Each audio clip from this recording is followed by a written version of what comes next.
Subscribe करिए HiFi study channel को, bell icon को प्रेस कीजिए लेटेस्ट वीडियो अपडेट सबसे पहले पाने के लिए। Friends, welcome to HiFi study changing the way of education. आज हम लोग साइंस पढ़ने जा रहे हैं। आज हम लोग साइंस का पहला चैप्टर पढ़ेंगे, आधुनिक समाज पर विज्ञान एवं प्रौद्योगिक देन। ठीक है, आधुनिक समाज पर आधुनिक टाइम में किस प्रकार विज्ञान अपना रोल कर रहा है, हर क्षेत्र में किस प्रकार विज्ञान का रोल है, वो सारी चीज़ें हम इस चैप्टर में देखेंगे। ठीक है, देखिए, वर्तमान युग विज्ञान का युग कहलाता है। इसका कारण यह है कि आज मानव बहुत आगे बढ़ चुका है। ऐसा कोई क्षेत्र नहीं है जहां विज्ञान का प्रभाव नहीं पड़ा है। देखिए, ऐसा कोई भी पहले मनुष्य रेलगाड़ी से चलते थे, रेलगाड़ी का यूज़ करके कहीं जाना होता था। आज बस से ट्रैवल कर रहे हैं, कार से ट्रैवल कर रहे हैं, फ्लाइट से ट्रैवल कर रहे हैं। तो ये सब क्या है, टेक्निकल चीज़ें हैं, विज्ञान की देन है कि ये सारी बदलाव हुए हैं।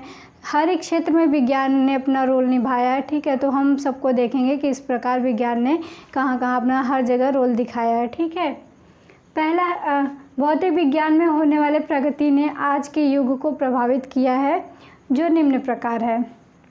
पहला हमारा आ जाता है कृषि के क्षेत्र में। देखिए, कृषि के क्षेत्र में भी विज्ञान का बहुत ज़्यादा रोल है। पहले क्या हुआ करता था, जहाँ खेतों में बहुत सारे दिन लग जाते थे काम करने में, फसल काटने में, वहाँ एक से मशीनें आ गई है जिससे एक ही दिन में फसल की कटाई हो जाती है। आप लोग अगर गाँव से होंगे तो आप लोगों ने देखा होगा, इसके बारे में अच्छे से समझते हैं। ठीक है, हम लोग पढ़ेंगे कृषि के क्षेत्र में। भारत एक कृषि प्रधान देश है। ठीक है, कृषि भारतीय अर्थव्यवस्था की रीढ़ है। हमारे इंडिया में कृषि मैक्सिमम जितना भी परसेंट है, सबसे ज़्यादा कृषि खेती पे लोग डिपेंड है। कृषि क्षेत्र में वैज्ञानिक आविष्कारों के प्रयोग से कृषि उपज में वृद्धि हुई है। ठीक है, जैसे कि मशीनें आ गई हैं। पहले आप लोगों ने देखा होगा, बहुत पहले सुना होगा कि जो गेहूँ होता था उसको बैल से उसका बीज, उसका अनाज निकालते थे। अभी बड़ा बड़ा थ्रेसर मशीन वगैरह आ गया जिससे आसानी से अनाज निकल जाता है। तो क्या होता है, इससे समय की भी बचत होती है और चीज़ें आसानी से हो भी जाती है। जहाँ पे ढेर सारे लोगों की ज़रूरत होती है वहाँ पे मशीन काम करता है। ठीक है, एक इसमें आप लोग के क्वेश्चन पूछा हुआ है कि हरित क्रांति के बारे में क्वेश्चन पूछा है, तो हम लोग थोड़ा सा देखेंगे हरित क्रांति क्या है, कब ये लाया गया और किस लिए लाया गया था। ठीक है, देखिए, हरित क्रांति की शुरुआत 1966 में हुआ था। पहले जब हमारा देश आज़ाद हुआ था तो आज़ादी के कुछ टाइम बाद ही जो हमारे देश की व्यवस्था थी कि ये ऐसा हो गया था कि बहुत सारे लोग खाने से मरते थे, भूखमरी आ गई थी, कृषि में उतना उपज नहीं था। तो इसको देखते हुए हरित क्रांति लाया गया। हरित क्रांति का मतलब है जैसे कि उर्वरक हो गया उसमें सुधार करके, और जो बीज हमारे होते हैं उसको संकर करके, संकर मीन्स हाइब्रिडाइज करके। आप लोगों ने देखा होगा नए नए प्रकार के बीज आ रहे हैं जिससे ज़्यादा उपज हो रही है। तो ये सब क्या है, हरित क्रांति की देन है। ठीक है, हरित क्रांति से अभिप्राय कृषि उत्पादन से होने वाली भारी मात्रा में वृद्धि से है, जो कृषि के नए नियमों को अपनाने से हुआ है। ठीक है, जैसे हाइब्रिड वाला बीज आ गया, उसको बोते हैं तो बहुत सारा अनाज निकलता है, सब्जी वगैरह जो भी है, सारी चीज़ें अच्छे से हो रही हैं। ठीक है, तो हरित क्रांति इसलिए लाया गया था। आज हमारा देश जो है विश्व के 15वें कृषि उत्पादक देश में से एक देश है। ठीक है, इस हमारे देश की कृषि अर्थव्यवस्था बहुत हद तक सुधर गई है। अब देखिए, हरित क्रांति के जनक कौन है, सबसे पहले विश्व में हरित क्रांति कौन लाया था, तो वो थे प्रोफेसर अर्नेस्ट बोरलाग। ठीक है, और जब पूछे कि भारत में हरित क्रांति कौन लाया था, तो वो थे डॉक्टर एम.एस. स्वामीनाथन। ठीक है, जब इंडिया में पूछे तो डॉक्टर एम.एस. स्वामीनाथन, और जब विश्व में पूछे तो हो जाएंगे प्रोफेसर अर्नेस्ट बोरलॉग। ठीक है, यहाँ तक समझ में आ गया आप लोगों को कि हरित क्रांति क्या है, कब ये लाया गया था और किस पर्पज़ से लाया गया था। यहाँ तक समझ में आ गया। अब देखिए, नेक्स्ट हमारा दूसरा आता है स्वास्थ्य के क्षेत्र में। स्वास्थ्य के क्षेत्र में विज्ञान का क्या रोल है। स्वास्थ्य के क्षेत्र में भी बहुत विज्ञान का रोल है। पहले लोग हैजा हो गया, और हैजा से आप लोगों ने सुना होगा कि पहले के लोग हैजा से कितने ज़्यादा लोग मरते थे, पोलियो हो जाता था। तो क्या हो गया, उसका पोलियो का वैक्सीन आ गया, सारी चीज़ें की धीरे धीरे दवा बनने लगी। पहले लोग चेचक से बहुत सारे लोग मरते थे, अब उसका भी वैक्सीन आ गया। तो स्वास्थ्य के क्षेत्र में भी इसका बहुत विकास हुआ है। पहले जो माँ अगर प्रेग्नेंट लेडी होती थी, माँ और बच्चे दोनों को बहुत ज़्यादा खतरा होता था, बहुत डेथ होती थी, बच्चों को भी हो जाती थी माँ की। बट अब ऐसी ऐसी टेक्निकल चीज़ें आ गई हैं, ऐसी ऐसी दवाई आ गई हैं कि हम सबकी बचाव कर लेते हैं। स्वास्थ्य में बहुत सारा सुधार लाया गया है विज्ञान से, ठीक है। दूसरा हमारा है भवन निर्माण में। आप लोगों ने देखा होगा कि आजकल कितनी बड़ी बड़ी बिल्डिंगें बन रही। पहले क्या होता था, मिट्टी से लेप कर के ईंटें जोड़ जोड़ के घर बनाते थे, लेकिन आज हमारा सीमेंट आ गया है, कितनी सारी चीज़ें आ गई जिसे बड़ी बड़ी बिल्डिंगें आप लोगों ने देखा होगा किस तरीके से बना गया। तो उसमें भी टेक्नोलॉजी का बहुत ही ज़्यादा रोल है, ठीक है। थर्ड हमारा है परिवहन व संचार माध्यम में। आप लोगों ने, मैंने जो एग्जांपल दिया, पहले लोग बैलगाड़ी से चलते थे, अब कार में घूम रहे हैं, फ्लाइट से जा रहे हैं। तो ये सब क्या हुआ, ये सब बदला हुआ धीरे धीरे। हमारे युग में विज्ञान का ये बहुत बड़ा रोल है जो इतना सारा बदला हुआ, ठीक है। और नेक्स्ट हमारे अनुसंधान के क्षेत्र में, जैसे बड़ी बड़ी मशीनें आ गई हैं जहाँ पे पहले बहुत सारे वर्कर काम करते थे, अब वहाँ पे वर्कर की जगह मशीनें लग गई हैं, जिससे हमारे समय की बचत होती है। कोई भी चीज़ वह फिनिशिंग के साथ अच्छे से कम समय में तैयार हो जाता है। तो बड़े बड़े अनुसंधानों का खोज हो गया है, ठीक है। नेक्स्ट है हमारा शिक्षा के क्षेत्र में। देखिए पहले शिक्षा के क्षेत्र में आप एक एग्जांपल ले लीजिए कि अभी कुछ टाइम पहले जब कोरोना नहीं था तो उसके पहले क्या था कि बड़े बड़े कोचिंगों में लोग कितना ज़्यादा फ़ीस लेते थे। अब क्या हो गया, यूट्यूब पे एक अच्छे से अच्छे टीचर पढ़ा रहे हैं। तो ये क्या है, टेक्निकल चीज़ें ही है, टेक्नोलॉजी की ही देन है, विज्ञान की ही देन है कि हम शिक्षा के क्षेत्र में भी डिस्टेंस लर्निंग भी पॉसिबल हो गया है। इसके थ्रू हम यहाँ से पढ़ा रहे हैं, आप कहाँ से पढ़ रहे हैं। तो ये सारी चीज़ें विज्ञान की देन है, ठीक है। इतना समझ में आ गया आपको। नेक्स्ट है हमारा आधुनिक ईंधन के रूप में। जैसे देखिए अब गाड़ी जो हो गया सीएनजी गैस से चलने लगा, ऑटो वगैरह। तो ये सब सीएनजी गैस है, एलपीजी गैस। पहले घर में लोग लकड़ी से खाना बनाते थे, लेकिन अब एलपीजी गैस आ गया, उसे बनाते हैं। तो ये सारी चीज़ें क्या हुआ, सुधार हुआ है विज्ञान के थ्रू, ठीक है। इसमें विज्ञान का बहुत बड़ा रोल है। यहाँ तक सबको समझ में आ गया, आप लोग इसको नोट कर लीजिए। वैसे इस चैप्टर में कुछ ज़्यादा है नहीं, बाकी सारी चीज़ें तो आप अपने मन से भी समझ के लिख सकते हैं। तो ये छोटा सा चैप्टर है, आज हम लोग इसको फिनिश कर देंगे, ठीक है। यहाँ तक नोट हो गया सबका। के बारे में हम थोड़ा सा पढ़ेंगे क्योंकि आपके क्वेश्चन में पूछा हुआ है सीएनजी के बारे में कि सीएनजी गैस क्या होती है, उसको किस प्रकार प्राप्त करते हैं। तो हम लोग थोड़ा सा आधुनिक गैस के बारे में, आधुनिक ईंधन के बारे में देखेंगे, ठीक है। तो आप लोग हेडिंग डाल लीजिए आधुनिक ईंधन।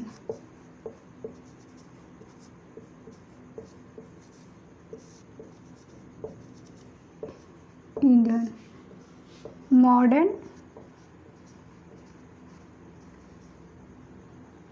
फ्यूल,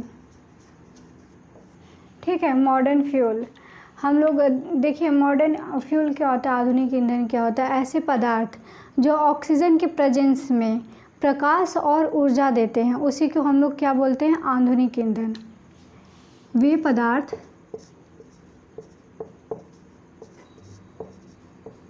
जो ऑक्सीजन की उपस्थिति में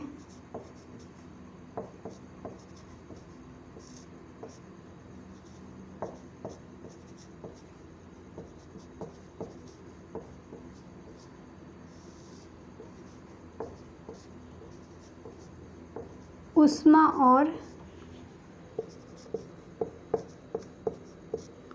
प्रकाश उत्पन्न करे।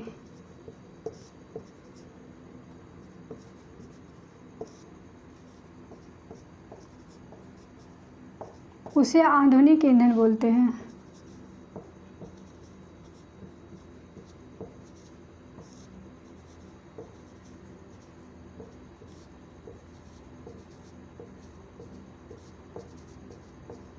ठीक है, जैसे हम हो जाए, जैसे एग्जाम्पल में लिख लीजिए,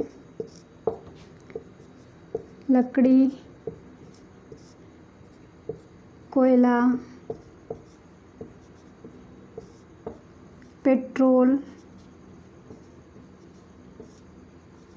डीजल आदि, ठीक है। देखिए कुछ आधुनिक गैसेस भी होते हैं, जैसे बायोगैस हो गया, सीएनजी गैस हो गया, एलपीजी गैस हो गया, ठीक है, मिलेगा, ठीक है।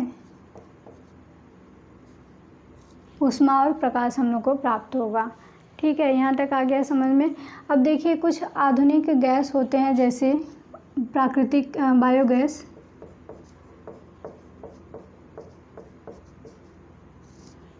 आपका सीएनजी हो गया और एलपीजी।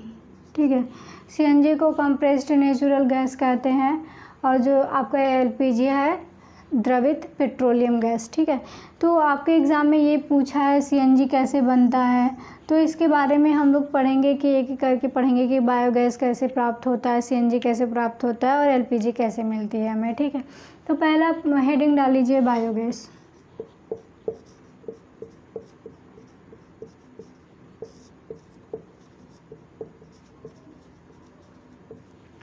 देखिए ये बायोगैस जो सड़े गले पदार्थ होते हैं या फिर गोबर ले लीजिए, जो वेस्ट मटेरियल होते हैं, उनको जल के प्रेजेंस में, ठीक है, जल के प्रेजेंस में उसमें अगर मान लीजिए कोई सड़ा गला पदार्थ है उसको हम लोग इकट्ठा कर लिए, उसमें पानी डाल दिए, तो कुछ टाइम बाद उसमें सूक्ष्म जीवों द्वारा आसानी से वो पदार्थ अपघटित हो जाते हैं और अपघटित होने के बाद जो गैस निकलती है उसी को हम लोग क्या बोलते हैं, बायोगैस। ठीक है, इसको हम लोग इस प्रकार लिख सकते हैं कि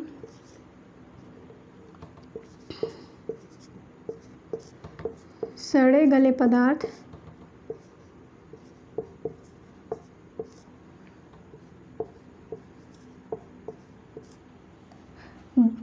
जल की सड़े गले पदार्थों को जल की उपस्थिति में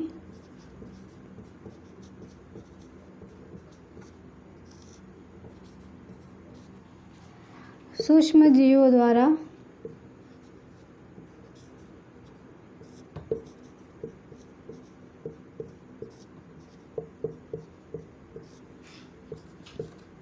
आसानी से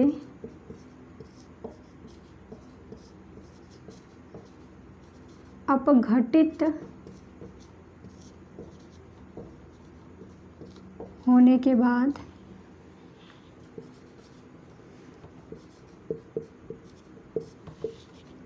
जो गैस प्राप्त होती है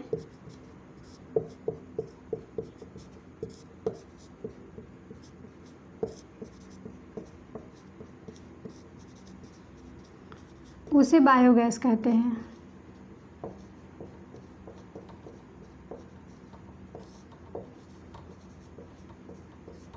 ठीक है, इसी को गोबर गैस भी हम लोग बोलते हैं। ठीक है, अब देखिए बायोगैस जो होता है वो बहुत सारे गैसों का मिश्रण होता है, जैसे मीथेन हो गया, CO2 हो गया, H2 हो गया, हाइड्रोजन सल्फाइड हो गया, ये सब गैसों का मिश्रण होता है। ठीक है, बायोगैस। तो आप लोग लिख लीजिए बायोगैस में कौन कौन सी गैसें होती है।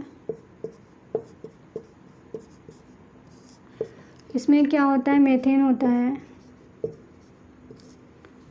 हाइड्रोजन होता है, CO2 होता है,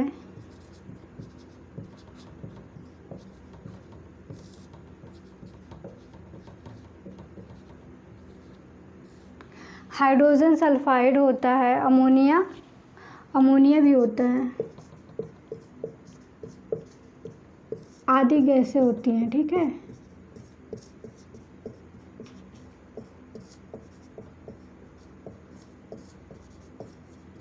ये समझ में आया सबको कि बायोगैस कैसे बनता है और बायोगैस में कौन कौन से गैसों का मिश्रण होता है। ठीक है, यहाँ तक नोट कर लीजिए। नेक्स्ट हम लोग पढ़ेंगे LPG gas.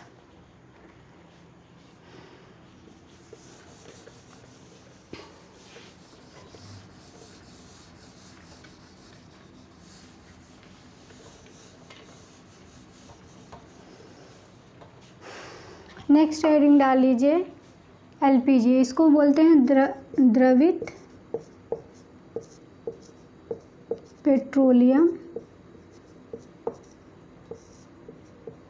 Gas, LPG, liquefied petroleum gas.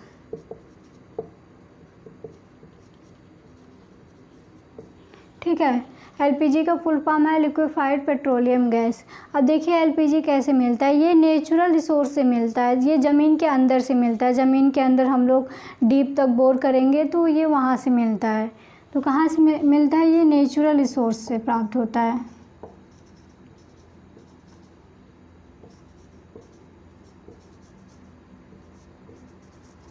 ये नेचुरल रिसोर्स से प्राप्त होता है, ज़मीन के अंदर बोर करके मिलता है। ठीक है,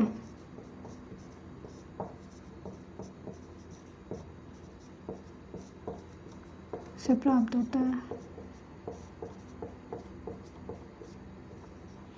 देखिए, जब इसको ज़मीन के अंदर से निकालते हैं तो इसके साथ बहुत सारी गैसें मिली होती हैं, जैसे मीथेन, प्रोपेन, ब्यूटेन और CO2 हो गया, हाइड्रोजन। ये सारी गैसेस क्या होती है? मिली होती है। तो इसको क्या करते हैं? LPG को निकालने के लिए इसको उच्च दाब पर फिल्टर करते हैं और फिल्टर करके हम लोग ब्यूटेन और प्रोपेन निकाल लेते हैं। ठीक है,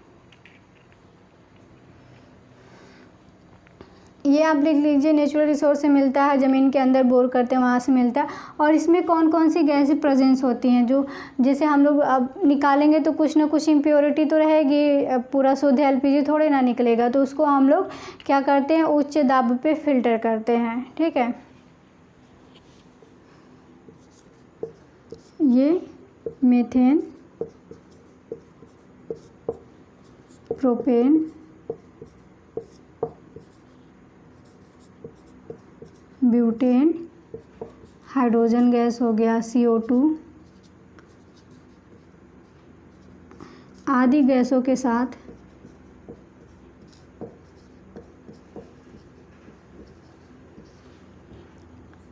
मिश्रित होती है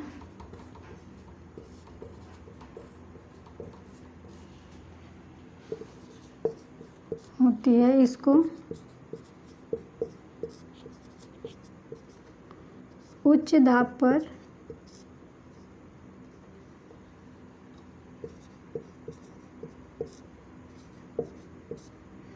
फिल्टर करके ब्यूटेन और प्रोपेन को अलग कर लेते हैं।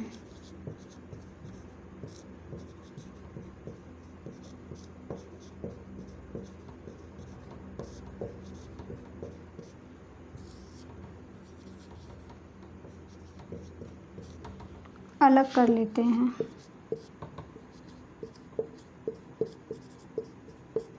ठीक है, तो अब ऐसे पूछेगा कि LPG में कौन सा गैस होता है, तो हमारा हो जाएगा ब्यूटेन और प्रोपेन।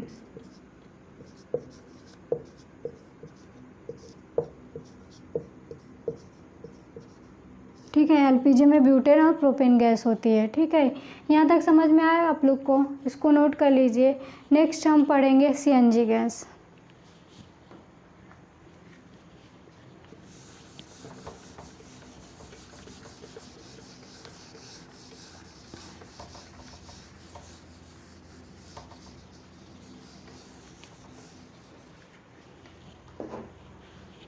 नेक्स्ट है हमारा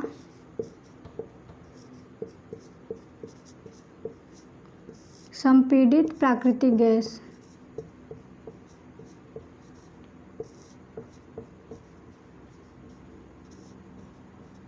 इसको CNG बोलते हैं, कंप्रेस्ड नेचुरल गैस। CNG का फुल फॉर्म क्या है? Compressed natural gas.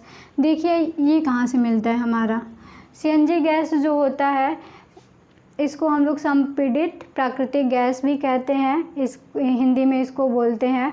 और यह गैस पेट्रोल जो होता है, जैसे पेट्रोल का कुआं जानते हैं आप लोग, जहाँ से पेट्रोल निकाला जाता है, ये गैस वहाँ से प्राप्त होती है। ठीक है, CNG गैस कहाँ से प्राप्त होती है? पेट्रोल के कुओं से निकलती हैं। और इसमें क्या होता है, 70 से 80% जो होता है मीथेन और एथेन गैस होती है। बाकी सारा हाइड्रोजन हो गया, CO2 हो गया, ये सारी गैसें होती है। तो जहाँ से हम लोग पेट्रोल निकालते हैं, उसी जैसे पेट्रोल का कुआं होता है, खुदाई करके पेट्रोल का कुआं बना देते हैं, तो ये पेट्रोल के कुएँ से मिलती है ये गैस। ठीक है, तो इसको लिख सकते हैं हम लोग कि संपीड़ित प्राकृतिक गैस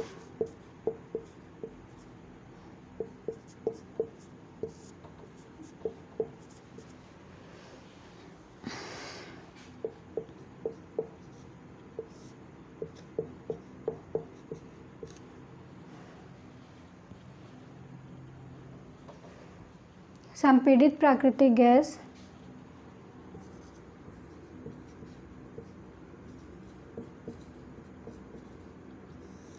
हाइड्रोकार्बन मिश्रित गैस है।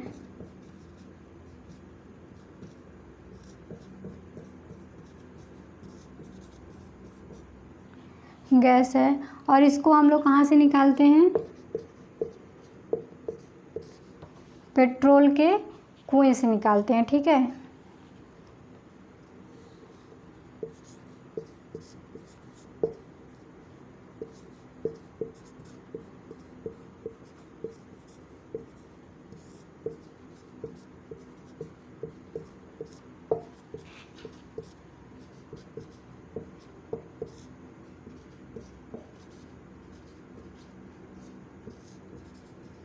ठीक है, ये पेट्रोलियम कुएं से स्वतः निकलती है। इसमें 80 से 90% जो होता है वो मेथेन और एथेन गैस होती है।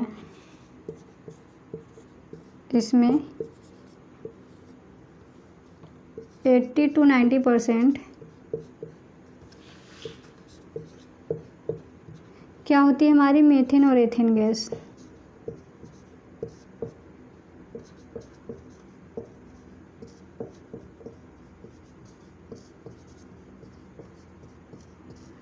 और बाकी का जो बचा है उसमें हमारा क्या हो जाता है? हाइड्रोकार्बन गैस होती है, ठीक है।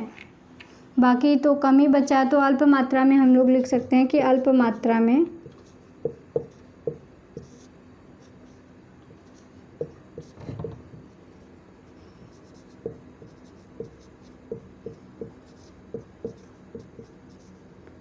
हाइड्रोकार्बन गैस होती है।